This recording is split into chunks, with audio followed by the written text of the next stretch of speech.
people are selling it, Oh, some people are selling it, maybe 3 million, 4 million Ghana cedis. 4 million Ghana cedis? Yes. Per kidney? Yeah. Somebody will say, get me 2-bedroom apartment, let me go and stay. I'll give you one of my kidneys. It's there. Wow. Black market sale of kidneys boom, with one kidney going for as much as 4 million cedis. That's the revelation by the president of renal patients as government rolls out an organ donation policy to check trafficking. Also tonight. When I hear that someone on dialysis had died, I ask myself, so will I also die?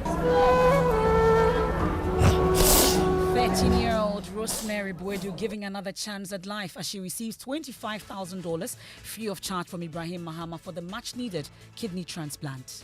As soon as my boss, Mr. Ibrahim Mahama, attention was drawn to the video, he quickly instructed we go ahead and make payment for the procedure to start. Then by 9 a.m. this morning, we've done the payment. And politics has penetrated everywhere, including the judiciary. That's the verdict of former acting Chief Justice William Atuguba as he takes on the president for the recent appointment of judges to the Supreme Court, questioning the appointment of a former whole parliamentary candidate of NPP to the bench. This judge is taken from the High Court straight to the Supreme Court. I don't think he has even done 3 years in the High Court. I'm not aware that any decision of his has been published in any law report. Also tonight, Electoral Commission sparks fresh controversy after the reassignment of over 800 affected voters affected by the closure of some polling stations which failed to meet the required voter threshold. Details of the much sought after voter summaries as the NDC questions the decision of the EC. The issue about the polling stations which do not exist again. This is the first time they are announcing it, and I'm sure you, the media, have taken notice of that. This is the first time. So if we hadn't asked, all these things wouldn't have been up. We would have been going to elections knowing certain polling stations exist. And over 18 million Ghanaians gets the all clear to cast their ballot on December 7, but hopes of Ghana Freedom Party replacement candidate dashed as the Electoral Commission cut short his ambition after detecting illegal endorsements and errors in the forms presented. A number of errors and some illegalities with the form. The Commission therefore wrote to the party and to the candidate disqualifying him. In business, Bank of Ghana suspends foreign exchange trading license of Consolidated Bank Ghana for a month. And in sports, 22 players present as Black Stars hold second training session in Accra ahead of Friday's AFCON qualifier against Angola. By collective effort, that the nation's problems can be solved. The white man who brought the Bible into my country, your continent, the Muslim who brought whatever it is, he's the same. And it's exactly 4 years since the passing of former President Jerry John Rawlings. Tonight, opposition NDC commemorates his demise with calls for the party to maintain its values without departing from the standards of the party's founder. If we can learn to be bold enough to restore the value of truth in our society, then we will have justice. We have details of that and more here on Newsnight. You want to stay with us and join us with your thoughts and your comments is via WhatsApp is 055-1111-997. I am MFR Powell. And my name is Evan Spencer. Details after this. Thanks for staying with us here on Newsnight. We'll start off on a health note. We've been talking a lot about kidneys and dialysis. And tonight, the black market sale of kidneys booms with one kidney going for as much as 4 million cedis. That's the revelation that came up last night on PM Express when President of Renal Patients Association, Bafo Kojo Ahinkra, appeared on the show. According to him, many of his members are looking for alternatives, especially on the black market, as funding their dialysis treatment continues to strain them of all their resources. Well, the story is not entirely different from 13-year-old Rosemary Boedu looking urgently for $25,000 for a kidney transplant. Well, we know that she was diagnosed with end-stage kidney failure at a time when most children are filled with dreams and aspirations, age 13. Here are excerpts of Joy News feature, Dialysis at 13, produced by Emmanuel Giveno, read to you. So will I be on dialysis for the rest of my life? Or will I get someone to help me out of this? Or that will be the end of my life? Rosemary Boedu's journey with end-stage kidney disease began at the tender age of 13, a time when most children are filled with dreams and aspirations. Her daily existence has been marked by a delicate dance of survival. sometime soon there is nothing for us to eat again. It's what we always do that. Maybe buy some biscuit and take it, drink water like this and sleep. I always ask myself, when would this stress stop? Kidney transplant is often the preferred long-term treatment option. Transplant may offer the possibility of restoring kidney function and improving quality of life compared to ongoing dialysis. Unfortunately, Rosemary and her mother have been pushed to the very edge of society. For now, I need help for transplant. My mother cannot afford that money. My father cannot. Family members alone to also not afford. I'm pleading with everybody to help me to do transplant. The Oko machine so no na enkoro mo wo so no omodo so wo so pa na sese aka ono nko When I hear that someone on dialysis and that, I ask myself, so will I also die?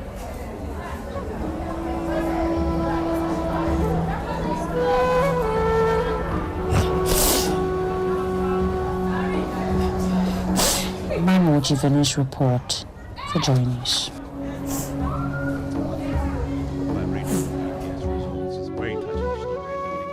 Touched after hearing the particular report. Ibrahim Mahama, and the chief executive of the Engineers and Planners and Jata Cement, has paid the full $25,000 needed for that kidney transplant to save the life of that 13-year-old Rosemary Boydo you just heard of.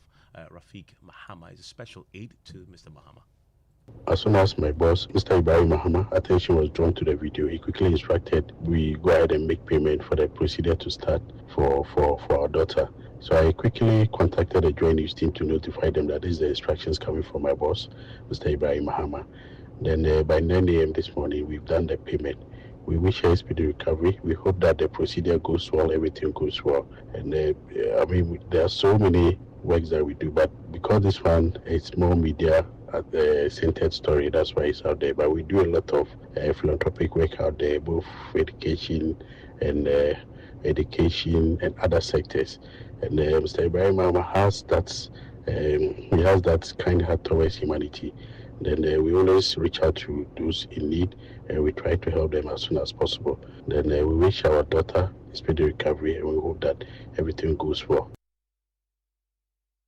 So that's Rafiq Mahama there speaking for Ibrahim Mahama. And of course, at this point, we also thank you to Ibrahim Mahama for that support, very timely. But the bigger issue for tonight also is that there's a boom of the black market when it comes to the sale of kidney in this country. Indeed, in the case of Rosemary, the mother is ready to donate her own kidneys for her. But in the case of many other patients with kidney challenge, they're unable to find it. And so then what we're now learning is that individuals in the black market are taking advantage of that space and selling kidneys, looking for the kidney, harvesting it, and sometimes just selling it at as much as 4 million Cedis. For somebody to even to give it his kidney to, people are selling it, People are selling the kidney? Yes, indirectly. People are doing it. In Ghana? In Ghana, people are doing it indirectly. But normally you're supposed to get a bloodline. Like your brother, your mother, something like that together. But now, people, the country is hot. People need money. So if I can live on one kidney, some people don't mind if they check. How much are they selling it for? Oh, some people are selling it maybe 3 million, 4 million Ghana cedis. 4 million Ghana cedis? Yes. Per kidney? Yeah. Some people are doing it. We give it to you. You check once you do the labs and you are compatible. It's ready to give it to you. You give it to him. Somebody will say, get me 2-bedroom apartment, let me go and stay. I'll give you one of my kidneys. It's there. Wow. Yeah, it's there because, So you buy the 3 million Ghana cedis kidney, and then you have to now go and pay for the procedure. Hey, yes. Because you're doing a story where this 13-year-old needs $25,000. Yes. For the procedure. Yes. Not the kidney, but the procedure. Yeah, the procedure. That's a lot of money in terms of. That's what I'm saying. For 10 years now, if I'm to sit down, calculate the erythropoietin injection alone that I have bought, the BP medication that I have bought, and I calculate that money, I could have done transplant way back. So that's the president of Renal Patients Association, Bafo Kojo Ahinkra, there speaking on PM Express. Evans, did he get to mention where exactly they harvest these kidneys and where exactly they sell? So from his account, individuals themselves, so because a person may be desperate, if you are looking for the kidney, they can donate one of their own kidneys to you, but they'll sell it. I use the word donate. They actually sell it to you between 3 to 4 million Cedis, and that is unregulated. And if there are, reports out there about people actually then harvesting the kidneys illegally, taking advantage of people just so they can sell it on the market. Can you imagine if it's costing 4 million Cedis? A lot of people will do a lot just to have that kidney out on the market, because the people who are desperate, the people who actually have the money to do the procedure, right? But they can't find the kidney that much. We know the government plans to do something about this. I want to bring in Dr. Anthony Siasari, is a presidential advisor on health, joins us on the line right now. Doc, thanks for your time here on Newsnight. I mean, because of this challenge, I know that the cabinet has been thinking about this organ donation policy for a while. Where are we in getting that to a point where we can enforce and implement that across the country? Thank you very much, Ivan. Yes, I think I heard what you are talking about kidney harvesting and black market early yesterday. I'm not aware where they are doing the harvesting and how they are doing it. But as you rightly said, chronic renal failure, like other non-communicable diseases, other chronic diseases, is becoming a burden for us because of one, living longer. There's also lifestyle changes and others. So what government is doing is that we plan, and it's in our MPP manifesto, that we want to pass the policy that has been on the table for some time, which will go through stakeholders, or is going through stakeholders consultation, the cabinet approval to the next parliament, so that we pass a law which will guard tissue and organ donation, storage, and transplantation. And once you have this law passed, it's going to be the guiding principle for any organ transplant. So before you donate your organ, you go through education, you go through a system, and then where it will be stored. Some people will be readily available also after education to also donate it freely in case of an accident or any other thing. It's not only kidneys, but even the cornea. There are people in this country, professionals, who can do cornea transplant for people to see again, even skin. And the same thing for those who are doing in vitro fertilization, what we call the testing babies. They are all tissues. The heart, the lungs, the kidneys, everything. So that we can have storage places. Maybe Kolebu is storing this, Konfanoche is storing this, Kamale stores maybe skin, this one stores cornea.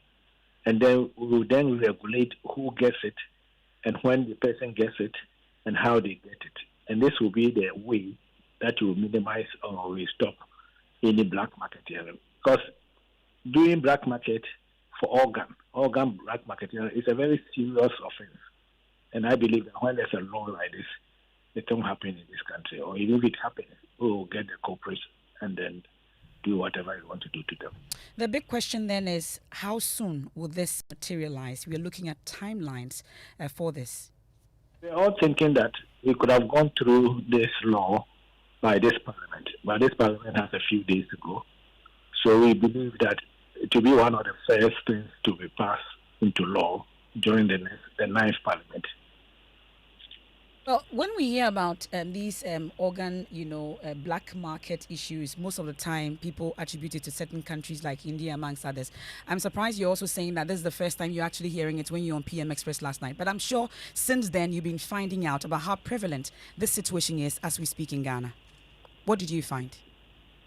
So I can't fathom what he's talking about, because I don't know who is doing that. Because I know people go to India, or some people come here to do organ transplantation, especially a kidney transplant.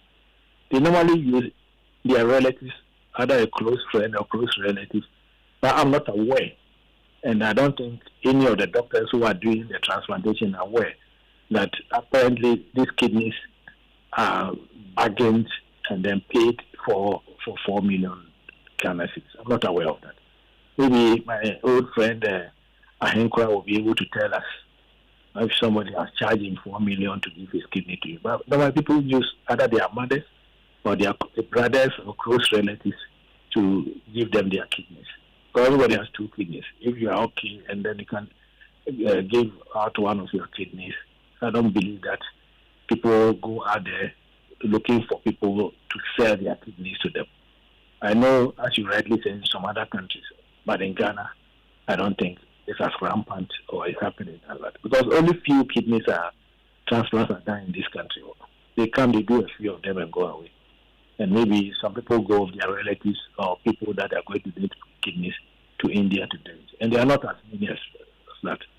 But in our system, what we want to do is that now that we have a center of excellence in Kolebu, there's nephrology and urology center, they can then also set up kidney transplants, even not only for Ghanaians, but also for people in the sub-region. Well, also, Dr. Nsiasare, the issue about, there's a big announcement that we've been hearing over the weekend about the extension to private hospitals and the cost of dialysis treatment, amongst others, which will be absorbed by government starting December 1. I want to quickly find out about the piloting that was done over the period. What would be your assessment of what you were able to do, you'd say? I think so far it has worked so well, because I haven't seen any of the health institutions complaining about reimbursement of the patients that they see. And health insurance is telling us that they are not even getting the actual figure that they put there, which is about 400 patients in a month. So far, so good. It has saved a lot of lives. And yesterday, the president of the Dialysis Patients Association also said it. It has supported them a lot of relief. And this is why we believe that we should extend it and then give to all the other patients. And then we look at also the private sector, if how much they are charging, and do you negotiate with them? If somebody continues to go there and then wants to maybe a co-payment by them, so be it. But for public facilities, it's going to be done for all kidney failure patients who are on dialysis. Most of the time when such policies are rolled out, the issue is about the payments that will have to go to the facilities that are rendering these services. Let's talk about the piloting. Have we made all payments so far before we start the rollout on December 1? Yes, so far I haven't heard anybody complaining that they've seen the patient and they have not been reimbursed. How much has it cost us for this piloting so far? The budget was, if I remember very well, because I was the chairman of the committee, I think, if I'm not mistaken, it is 40 patients at 491 times the past 6 months. So that's how it comes to about 4-point-something million or something. How sustainable will this be starting from December 1? Some have already started questioning the timing of this particular rollout of the free dialysis policy. What is the problem with the timing? It does appear that it's more like a campaign promise. That's the issue. Because of election, there should be no policy put in place until after the election. But why wait all this while? When we knew Dr. Anthony Nsiasare, at some point patients were crying. We did a lot of stories, including yourself. You were here for a dialogue on this particular matter. We've been to Kolebu, we've been to CAF. It's been how many months now Kolebu has been complaining about the fact that they didn't have money to take care of dialysis patients. Yet we waited. We're almost at an election time. That's why the people are complaining that the timing is questionable. I think you are wrong. If you are one of the patients, you will not talk about timing. I believe that we don't have to let everything be politics, because these are policies. Even though we are going into elections, it doesn't mean that any policy that you want to bring have to wait after the election. But if you realize, you see, renal failure cases is not only about dialysis. Dialysis is stopgap treatment. We are thinking holistically about how you manage all chronic cases. That's the reason why health insurance have also introduced one free medical check a year, so that you can diagnose it early, the causes of diabetes and hypertension and other things. The main causes of renal failure, which they have to go on dialysis, we have studies have been done. It's mainly hypertension and diabetes. It's also known that about 70% of patients on even who are hypertensive don't even know that they were hypertensive until they went into crisis. And this may lead into a chronic renal failure and they go into dialysis. So you know it early, you treat the underlying causes, follow them up, do health education, do health prevention, of live responsible and proper healthy lifestyle. And those who then develop into chronic renal failure for one reason or the other can then be on dialysis and later on go into renal transplant when they find the appropriate kidneys to be replace what has been destroyed. Okay. Dr. Anthony Nsiasare is Presidential Advisor on Health, speaking to us on this policy they are hoping to introduce, and then also the free dialysis issue or treatment that starts from such a big December. deal. I mean, let's just check the preparedness of some of the major hospitals that we know will be implementing this policy from December 1. Dr. Yao Parilabi is a Deputy Medical Director at the Confanoche Teaching Hospital, joins us on the line right now. Doc, thanks for your time here on Newsnight. First off, you participated in that pilot. Have you been fully paid for the services you rendered? Good evening, everyone. Can you hear me? Loud and clear. Right, thank you. Good evening, all the listeners. Right, yeah, we've had the pilot.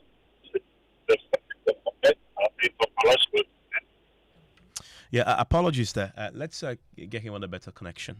The line has some feedback there, and then we can hear him. But maybe the phone, it has a radio on also that needs to be put off. Once we get him on the line, we'll get clarity on that. And I know many of you are looking forward to this taking off. We just want to get clarity for you how the hospitals themselves are preparing for the takeoff of this free dialysis policy across the board.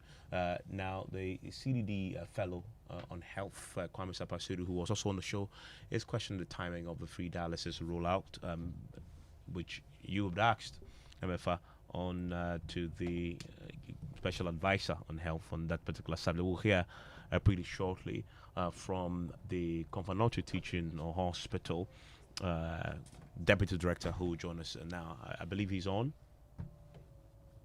Okay, we'll get him pretty shortly. Georgia Face joining me with business also on the very latest from the world of business.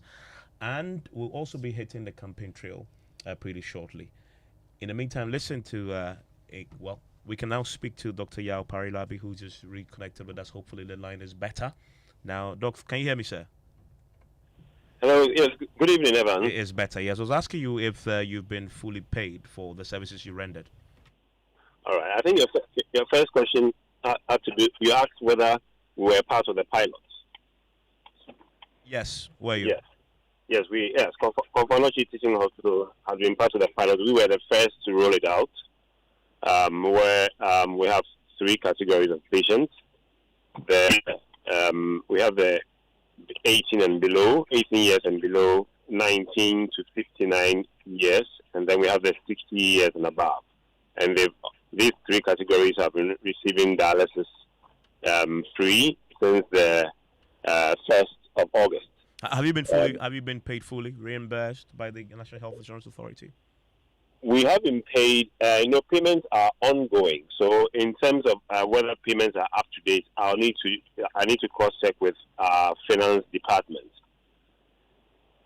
But payments have been coming because we've been sending our claims, and the National Health Insurance has always, sometimes comes back for us to clarify certain things, and then after that, when they are satisfied, they effect a payment. How much does it cost you so far? That would be difficult to say. Yes, because I can only get those figures from finance. Based on the arrangement and the commitment by the National Health Insurance Authority to pay as and when you submit an invoice to them, the government is rolling out the free policy from December 1. This is going to cover all renal patients who will choose to come to Confanoche. Are you ready for this? This rollout is certainly going to put us under more pressure, because when the current arrangement that is running was introduced, we saw our numbers climb up. Now, for Confanoche, currently we have 7 dialysis machines. And then we have for adults and 2 for children. But we don't have too many children on dialysis. So we have 7. So when what the government has announced is going to start on the 1st, we are going to certainly see our numbers go up some more. And this will certainly put us under a lot of pressure. And the hospital is making efforts to increase the number of machines we have. We just recently received 2 machines donated by the Ghana Airport Company. They arrived on last Saturday. The hospital has also purchased 4, which are yet to arrive, and we are expecting another 2, which are also donations. But currently, as I speak, we have 7 machines that are working. So we really need more machines, and we are hoping that the government will support us, just as they've done recently. I think I can mention Kolebu, who were given 30 dialysis machines, and we have 7. And if you look at the number of patients that we see in our catchment area, we certainly need more help. We actually now have a refurbished dialysis unit that is empty, and it can take about 24 machines. So the 7 machines we are using now are located in a smaller unit, which is now serving the patients who come for dialysis. And let me ask you bluntly: without the additional machines, can you take off December 1? It's going to be difficult. Thank you very much. That is the Deputy Medical Director at the Confanoche Teaching Hospital speaking to us about the takeoff of the full free dialysis treatment policy from December 1. Dr. Yao Parilabi, thank you very much. And George Jaffe, as I said earlier, is with me. He has business. What's the latest, George? Some sanctions against Consolidated Bank? Yeah, when it comes to their license to operate or undertake foreign exchange transactions, they've been suspended for 1 month, effective November 26th, for a month period. They can't undertake foreign exchange activities for that period, according to the Bank of Ghana. And economist Professor Lord Mensah describes Cedis' recent recovery as expected, but wants government to do more to support the Bank of Ghana's efforts. The business news on Newsnight is brought to you by MTN Business. Welcome to the new world of business. Kingdom Books and Stationeries, Interstanks and Pepsodent, Herbal and Charcoal. You welcome back to Business on Newsnight. Now, Bank of Ghana has suspended the foreign exchange trading license of Consolidated Bank Ghana, effective from November 26, 2024. There is more in this report. But the action will last for a month, starting off November 26, 2024. The development should mean that Consolidated Bank Ghana will not be able to undertake foreign exchange transactions during this period because they've been suspended by the regulator. According to the Bank of Ghana, it took the action as a result of a number of breaches of the foreign exchange market regulations, which have all come to the attention of the Bank of Ghana. It adds that the license will be restored at the end of the 1-month suspension period once the Bank of Ghana is satisfied that Consolidated Bank Ghana has put in place effective controls to ensure strict adherence to the foreign exchange market regulations. And that is a Business Desk report. Now, economist Professor Lord Mensah has described the city's recent performance. As expected, the local currency has posted some marginal gains from last Thursday after sustained depreciation over the previous weeks. But Professor Lord Mensah believes that the Bank of Ghana has done enough, but the fiscal side needs to complement its recent initiatives. When the central bank, pushed the supply of, the dollar to the short term, which is, the spot market, obviously, it signals the market that, the central bank has, enough in dollars to meet the demand. And as a result of that, there's no pressure on requesting the currency, forward that much. And so that's an obvious reaction that is expected. The central bank has given a signal that it has enough buffer to meet, the demand. And so the market is expected to react to that. But then let's see how sustainable, it is. So I would say, the central bank is doing its best. But then in the long term, it's going to be difficult to keep this, supplies on if we don't take advantage of, the current fiscal space that we have as a result of our debt restructuring. To ensure that we take advantage of, the free space in terms of debt service to make sure we keep enough dollars. This exercise is going to be a kind of the usual short-term measures that we put when it comes to the currency management. And that is economist Professor Lord Mensah. Now, Chief Executive of Delex Finance, Joe Jackson, says he doesn't expect the Bank of Ghana to reduce its policy rate anytime soon. The central bank from November 25 this year began its regular meetings to review developments in the economy and announce a new policy rate. However, some industry watchers are pushing for a reduction in the policy rate to help deal with the high cost of credit.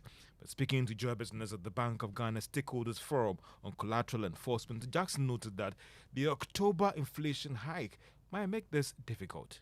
Look at the inflation rate, which is rising. That should tell you immediately that it's this. First of all, any further reduction will not happen. What will most probably happen is there will be a hedge to say, let's hold and see what happens.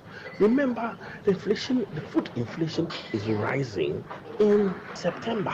Now that should scare you and I, because September is one of the periods where the harvest has happened, things should be much cheaper. If food inflation is happening in September, what will happen in February? And remember that even referring to our earlier discussion about high rates, the rates of inflation we have in this country also make for the high rates that we charge. All around, because who will give you money if inflation is going to wipe out this money? Joe Jackson is Chief Executive of Delex Finance. In a bid to position Ghana as a destination choice for business process outsourcing in Africa, the German Corporation and the Ghana Investment Promotion Center and its partners have launched the Business Outsourcing Service Association of Ghana. This will enable Ghana to tap into the global business processing outsourcing and also market itself as a better place when it comes to attracting these investments. Speaking at an event in Accra, Chief Executive of the Ghana Investment Promotion Center, Yofi Grant, said this should also help in creating more jobs in Ghana. Today, as we speak, total revenues expected from the BPO business globally is about 0.49 trillion US dollars. Now, even if we were just to take 1% of that, that's in the billions of dollars. And it might, exceed even what we get from cocoa and from timber and from gold and all that, if we build it up as an industry in the economy. Yofi Grant is Chief Executive of the Ghana Investment Promotion Center. Now, the Ghana Stock Exchange is partnering some financial technology firms to open up the market for more offshore investment.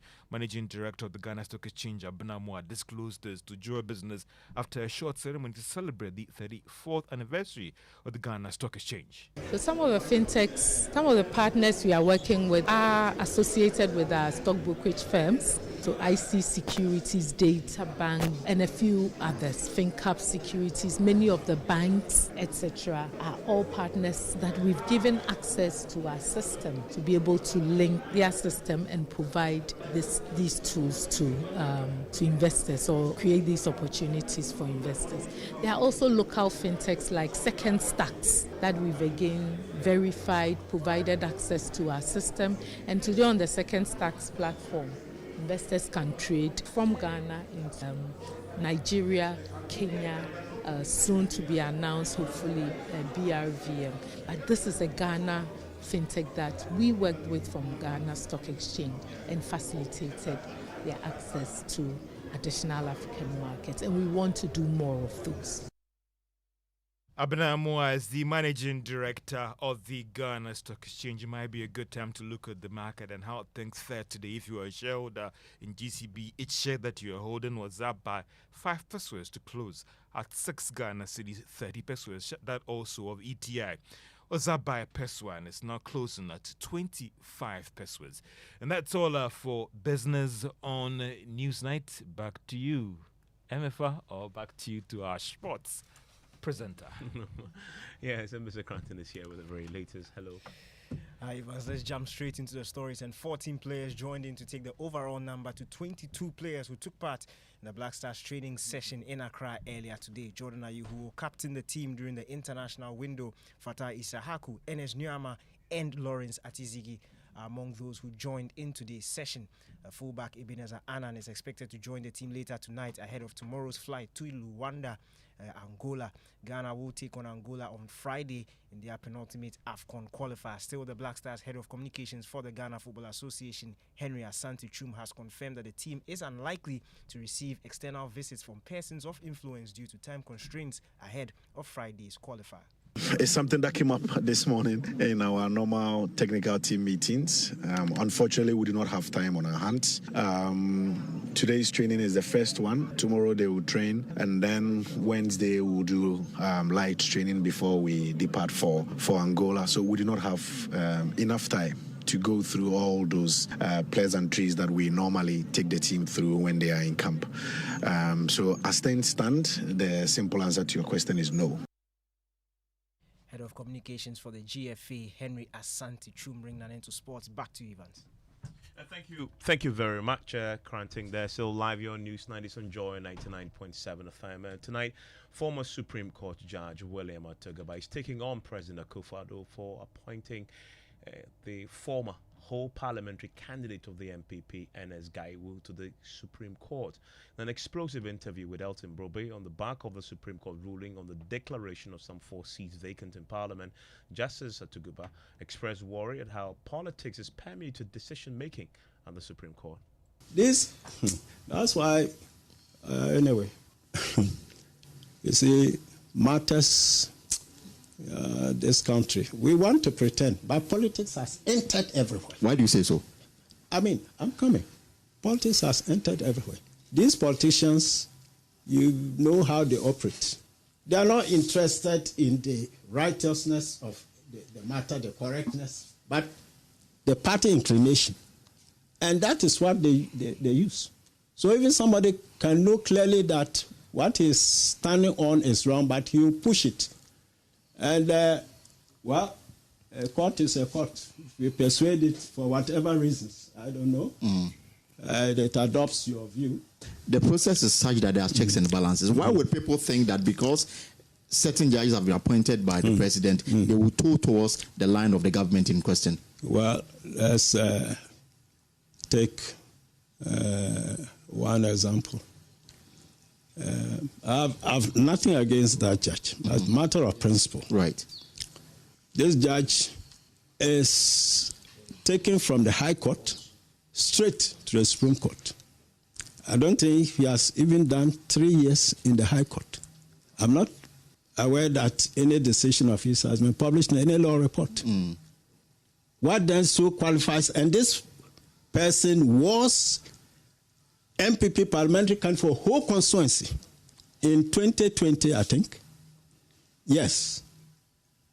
Now, there are so many other judges. In fact, during the trial, the lawyer for the speaker requested that he be allowed to recuse himself. Yes. The Chief Justice ruled against that. Yes. Because he was there to interpret the law, in fact, not to toe the line of any political party. Oh, but, I mean, you can, therefore, what you are saying, if you go by that, then no question of bias can ever arise in relation to any officer. Is that a realistic thing? These forces come to play. Now, as I've said, why must that person be hoisted like that? What particularly qualifies what? Over and above his seniors in the High Court, in the Court of Appeal. What is there? 10 years of practice and above? 10 years of practice. In what way has he so distinguished himself? You have people who are over 20, 30 something years experience. I mean, let's look at the brass tack facts of a matter and advance ourselves. Because theoretically, anybody can argue anywhere. That's why pretentious positions can be taken and justified in the face of obvious incongruity, dishonesty. There's the trouble. So the danger here for you is that politically exposed persons add to the perception of bias as it relates to the Supreme Court and the judiciary as a whole? Definitely. But let me qualify it this way. It's not everybody who has been involved in politics who can be necessarily politically minded. Right. I can say, by speaking for myself, somebody like the late Akoto Ampao, of blessed memory, I can say that as far as I'm concerned, even though he was in the president's chambers, he was his lawyer in the election petition 2020, if I had my way and that man was interested in going to the Supreme Court, I would have appointed him, because if a legal issue he will look at it professionally. Can trust Akoto Ampao to do that. There's another lawyer. If he currently is a member of parliament, I've never known him, I've never seen him except on social media. Apia Kubi. Yes, Apia Kubi, a member of parliament for Asante Achin. Yes, such a person. If I had my way and he was interested in the Supreme Court, I would put him there, because he's a brass-tack MPP, but very objective-minded. Very, very objective-minded. But why do you think that the Justice Gawu is not objective? Oh, well, it depends. Look, this man has manifested a certain background. So that's a former acting Chief Justice, also the Supreme Court Justice, William Atuguba, there, interacting with my colleague Elton Bobi. That full interview on the pulse is available on all our social media platforms on the Joy News channel. We'll bring you more of that subsequently. And just before we head out, it's official. 18,774,159 Ghanaians have been given the all clear to vote in the December election, as the Electoral Commission has released a final breakdown of the voter register. However, the release has already stirred some controversy after the reassignment of over 800 affected voters by the closure of some polling stations, which the EC says that should not meet the threshold. My colleague Michael Ashali has been monitoring events at the Electoral Commission today following that meeting. Let's start with the total number of voters on the final register. You've been talking about it, but they've been giving some breakdown in that particular statement. What does it say? So, MFA, what we know is that of the 18,774,159, 131,478 of them will be special voters, possibly yourself and Evans Mensah and all those in our newsroom. And then, well, I don't know for Evans Mensah, but again, we have 1,870 people who we are told are without biometric data. Okay. The NDC tells us ordinarily they should have been the missing voters list, but they've changed the name to that. So if you add these two together with the transferred voters, you get what we have, the absentee voters list. And already, some of the parties have concerns about the figures?